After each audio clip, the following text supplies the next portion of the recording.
tamang chance para i-clear natin bakit wala ka daw dun sa awarding? Alam po ng organization kung bakit ako umalis. I messaged everyone. I messaged Mama Jonas Gafford the reasons why I left.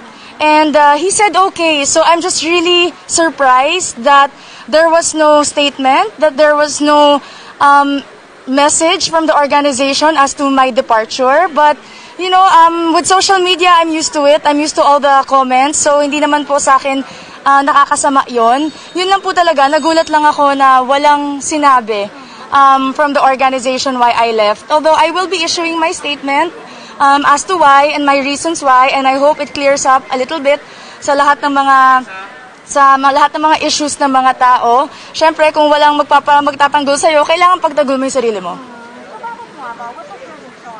What can you ask? Since nandito na rin lang naman kami I will be issuing my official statement po, but I don't think now is the perfect time. Okay, what's next after Miss Universe? May beauty pageant pa ba tayo sasabihan? Unfortunately po, because of my age, there will be no more beauty pageants for me. But this is the beginning to a even brighter journey because I have a lot of different businesses that I would like to bring into the Philippines.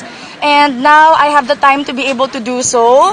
I have also another career that I'm eyeing for. So, of course, now is not the perfect time to share about that. But in God's time, I'll reveal everything. What about mentoring? Mga future din, ng mga queens like you. Well, I'm as a coach, I mentor people for volleyball. And I think volleyball and sports is a very good opportunity to also transition into beauty pageants. More on private mentoring po ang ginagawa ko talaga. If girls come up to me, then I will help them po. So, Thank you.